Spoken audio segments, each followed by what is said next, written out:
Hi Cancer, welcome to your September and October 2017 manifestation report. This is Raina.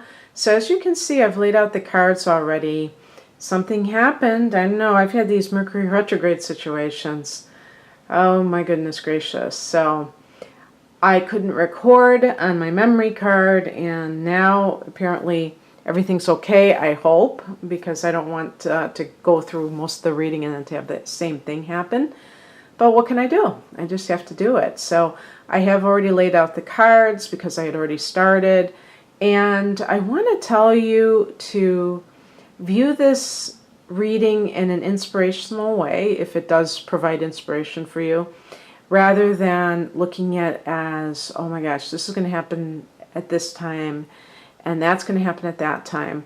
Just make it more of a philosophical thing. Also, this is a general reading. If you'd like a private reading, I use your natal chart for my career life path readings. And this is going to yield a lot more specific information, at least what I will tell you, because you could always say, no, that's not, that's not what I'm all about. You have free will, and nobody can say that anything is infallible. But it's just a different type of thing. You know, I think that the tarot and the oracle cards, to me, are more about kind of giving you an idea of the themes and the mood that's going on. And astrology is more like filling in the blanks. So, having said that, I have drawn 3 tarot cards on the top row, and then 3 oracle cards in the bottom row. So for your tarot portion, we have in the past position the 5 of Cups. This is a card of disappointment, kind of grieving the loss of something. If this is in the area of money and career, there may have been some of you who have lost your job. It could be something in your private life, I suppose, too, that is affecting your job. Cancer is a water sign. You are emotional. It does hit you in a certain way when these things happen, but you're also a worrywart. And I'm broad brushing. Some of you may not feel like that. But this is because you're very security minded. So if you lose your job, you're going to be like, okay, how am I going to do this? How am I going to do that? By the way, I just wanted to also state that that would be the past tense. Okay, so if it hasn't happened to you as you're watching this, and especially if you're watching in the month of September, then it may be something else that bothered you. Maybe you wanted a certain promotion at work and somebody else got it, and it was very disappointed because you were already fantasizing about what you're going to do with that extra money that it would provide. Because usually when people get promotions, it's because they're going to also get more money. Otherwise, they wouldn't really care just about the glory of a title, right? So now in the present tense, you know, regardless of what it was that happened, we have the 8 of Swords. So the first 2 cards that I drew were kind of heavy cards. One was heavy in terms of like mourning the loss of something, and this one is a card of feeling trapped. And if you see that they're swords, this should clue you into the fact that this has to do with thoughts. Like the thoughts that you're thinking are keeping you in a place where you feel a sense of bondage. By the way, I've seen it said that, you know, when you look at this card, the person's turning their back on the 2 cups that are standing upright and looking at the spilled, you know, crying over spilled milk. So it could be a situation more like what I said, where you didn't get a promotion. And in other words, rather than lost your job, because that might be more of a catastrophic situation. So it might be something where, yeah, it was disappointing, but you don't see that you still have a lot of good stuff happening to you. And So lack of gratitude perhaps. But I think also what it could be saying is that you dodged a bullet, in some cases, and you don't see it that way. Because in some cases, people get promotions and they have to work longer hours, and that may not work well for everybody. Just because you get a promotion doesn't mean that you're going to have an easy time of it. You may have more challenges. With more responsibility comes more headaches sometimes. And then we have the Justice card. Now, I really thought when I drew this Justice card that perhaps the other two cards were speaking about somebody who perhaps was going through a divorce. And here is the card of the Judgment coming in, and it's in your favor because it's upright. But in the past, you were experiencing some feelings of not being able to move forward, possibly, or anxiety with all of that. And that could have been because you were worried about what's going to happen. If I'm getting divorced, how will I be able to support myself? I only work part-time. Things like that may have been going through your mind. In just the workplace, mediation could be coming in, where you go to somebody who decides these things and say, I haven't been treated fairly here. I was promised that promotion, and then they just at the last minute gave it to somebody else, and I was counting on that. And I want to know what's going on here. And so you may decide that you're not going to just allow this to continue. You're going to try to do something about it. So, having said that, now I want to just say too, in a case where you're in a place that feels oppressive in a work environment, it could be saying with the outcome card, if this is kind of that you're going to seek either retribution or you're going to seek balance. Because the Justice card connects to Libra, and Libra is all about balance. So you may be saying, I can't work under these conditions. I feel that there's too much negativity, and you may, if somebody did kind of like get what you wanted, it may have poisoned the atmosphere. You may have a hard time just being civil with that person, even though maybe it's not even that person's fault. Maybe it was the boss who made that decision, and it wasn't the employee trying to suck up to that person. So anyway, very interesting. Okay, so we're going to look at the oracle cards to try to draw any connections. The first one we get is DNA. And it's about karma.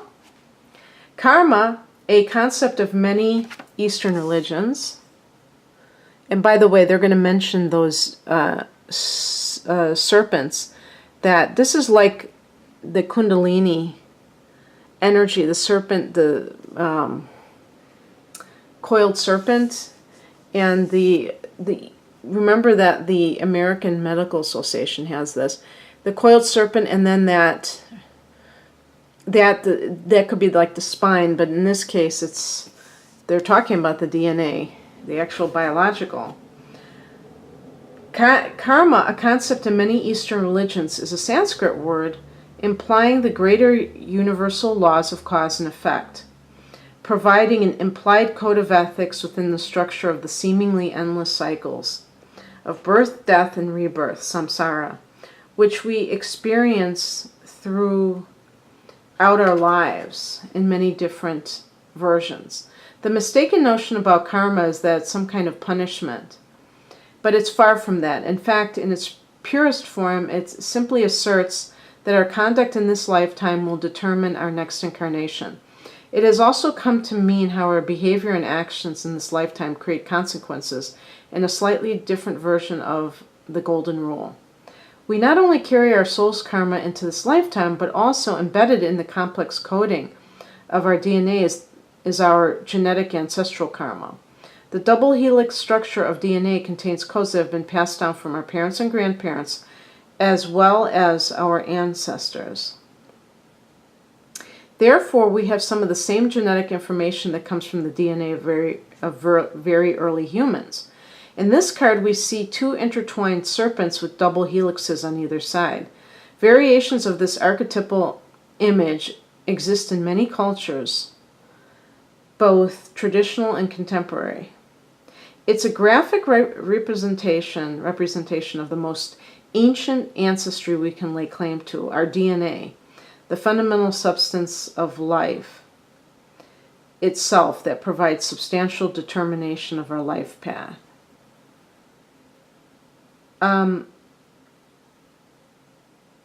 You can feel the tug of your soul that is both ancient and karmic, yet you also realize the persistent and loving communication from your higher self that contradicts the more familiar solutions before you.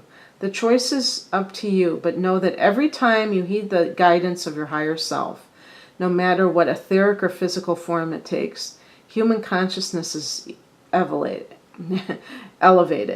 In a sense, it becomes a choice between destiny and fate. And, the whole time I was reading that, I was thinking of, health things when they say, oh yeah, it's hereditary. And then I read somewhere that only like about 3% of a lot of the diseases are hereditary, and the vast majority is from lifestyle choices.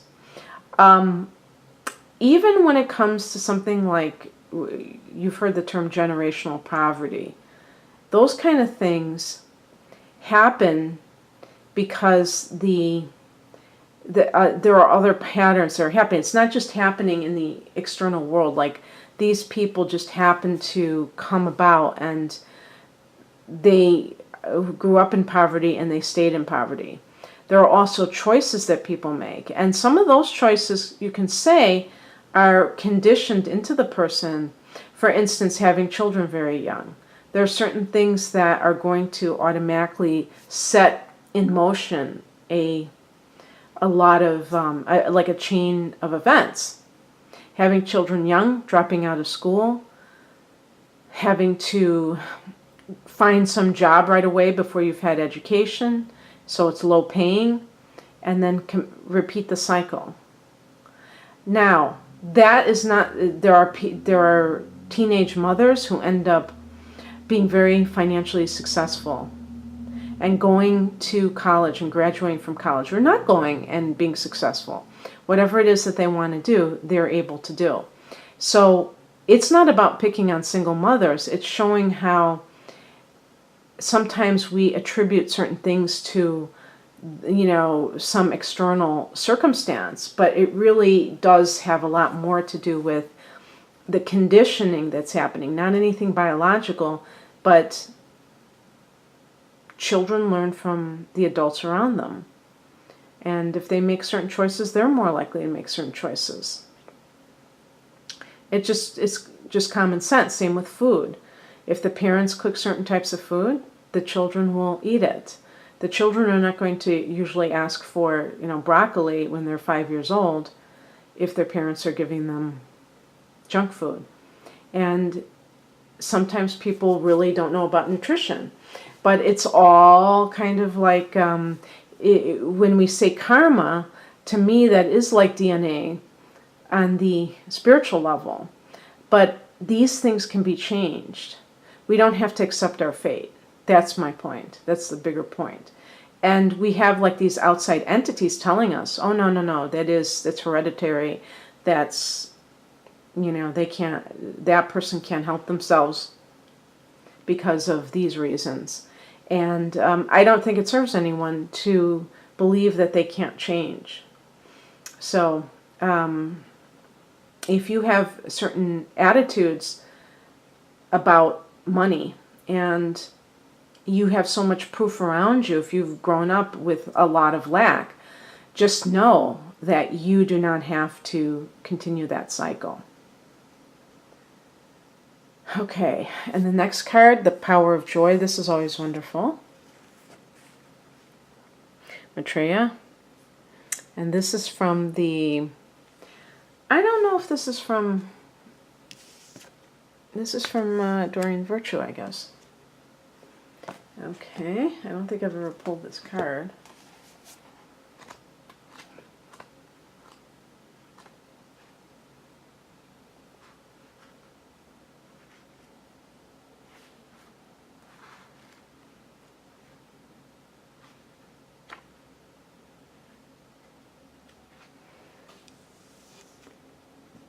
Power of Joy. I had to look at the saying.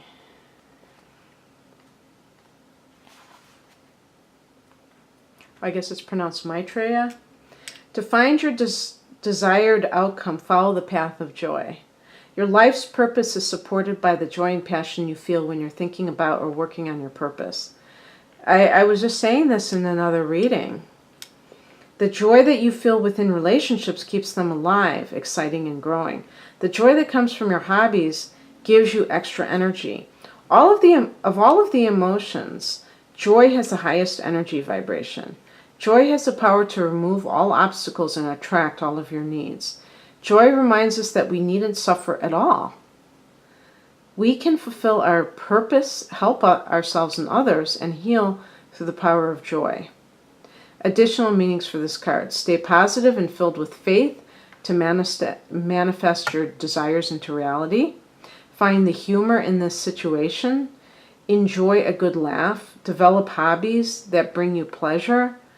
To find your life's purpose, do what brings you joy. Maitreya, who is also Hotai, Laughing Buddha, and Lord Maitreya, is the familiar image of the smiling and rotund Buddha. His name means the loving one. He lives as a Buddhist monk who was renowned for his compassion and generosity. Some Buddhists believe that Maitreya is the future Buddha who will succeed Siddhartha Gautama as the next Buddha. Call upon Maitreya to increase your happiness and joy. Well, Cancer, I want to ask you a question. What do you think? Do you think that you exhibit joy on a regular basis? A lot of Cancer people that I've observed are very serious. And even when they're young, they can be very, very like an older person. I've also heard it said that way about Capricorn, but they say that Capricorn gets younger as they get older, and that's your opposite sign, is Capricorn. And I think that has something to do with Saturn. You know, Saturn is a sign of old age, and Capricorn is ruled by Saturn. So somehow it has that counter effect. But for you, I would say, are you feeling like you take yourself too seriously, that you take life too seriously? And this is when I say about being a worrywart, being carefree, to me, as much as you can be, it may be like next to impossible for somebody who's very into duty and trying to be responsible, to feel like being carefree isn't frivolous. But it actually is. The lighter you can feel, the more I feel like you can attract joy and prosperity into your life. And even like saying, how can I have fun in what I do? Am I having fun at what I do? And if not, what am I doing to change all that? And then the card from the Keepers of the Light Oracle deck. Hope, love and acceptance. Love is yours. Recognize your divine worth. Choose loving thoughts.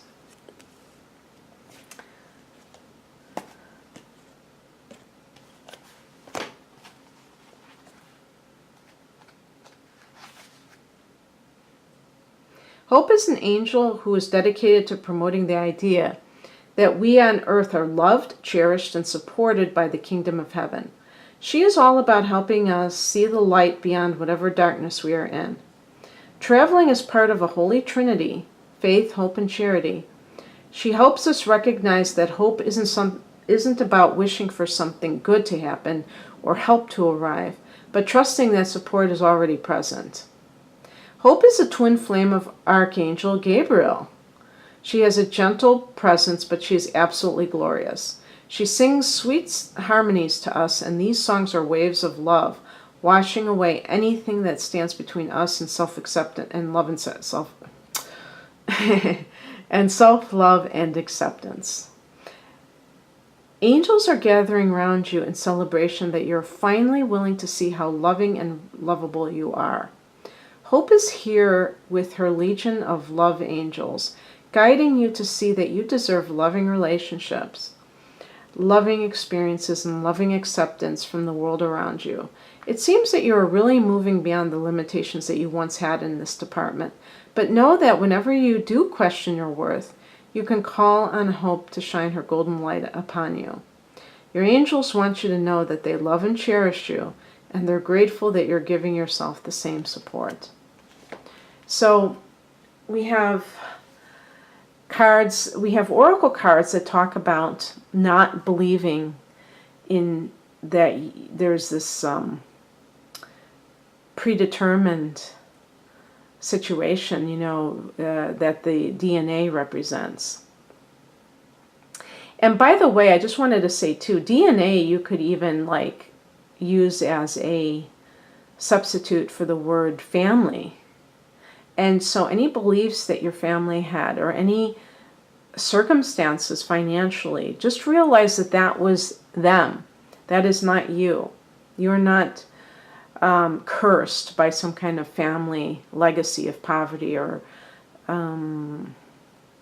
joblessness, whatever that has occurred in your life. And part of that is believing that you are worthy to receive abundance.